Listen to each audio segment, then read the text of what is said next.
teacher Su Weijiao came to Jiangzhou University. She only wanted a quiet life of teaching, reading, and writing papers.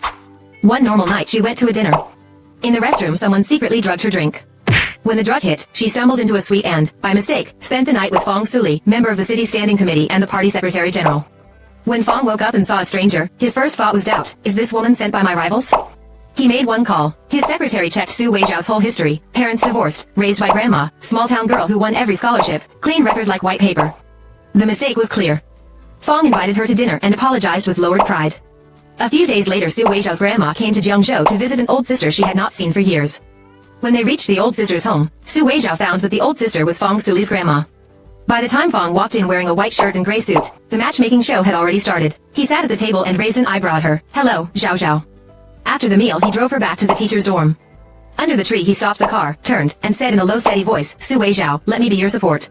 She gripped her canvas bag strap, shook her head, and ran into the building like a rabbit. Her key had not even touched the lock when she heard footsteps behind her. Zhang Jibing, the coworker who drugged her, had followed her. The moment the door was forced open, her shaking hand dialed Feng Suli. Feng's car almost drifted into the complex. He kicked the door, grabbed Zhang by the collar, slammed him against the wall, and rained punches on him. His voice was cold as ice. Remember, she is my woman, Feng Suli's.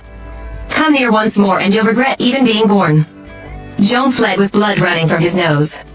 Scared stiff, Su Weijiao whispered, you can sleep in the guest room. At dawn Fong spoke again about being her support, but she shook her head. Secretary General, we're from different worlds. The next evening the man came back with the excuse, I left something. He stood at the door, love words on his tongue, yet they were blocked by the simple order please leave. On the third day, in the long hospital corridor, Su Weijiao left Grandma Zhang's room with a bag in her hand. Fong arrived right after.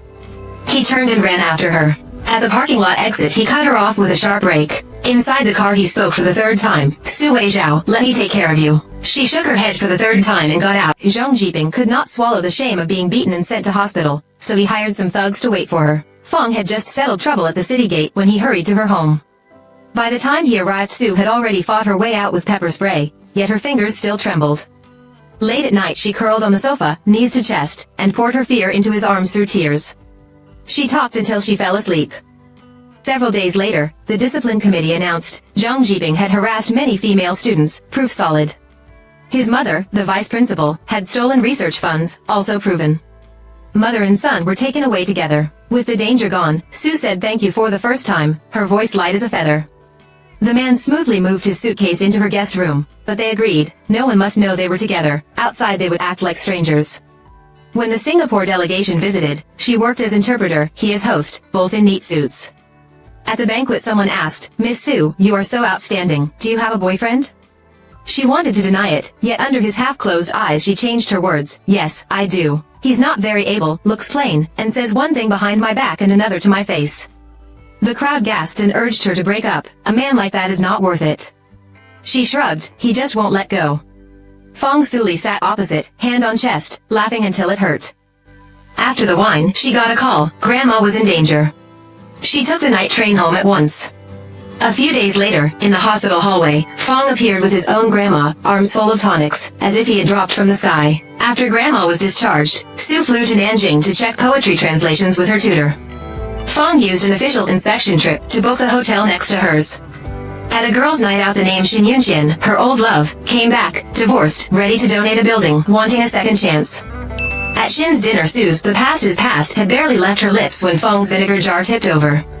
She blocked his number, Cold War began, he packed boxes. Yet when Xin showed up at her door, she pushed Feng out to send the man away. During her period she curled in bed in pain, and he still said, the brown sugar water is ready, come drink. In the deep night they finally spoke their hearts.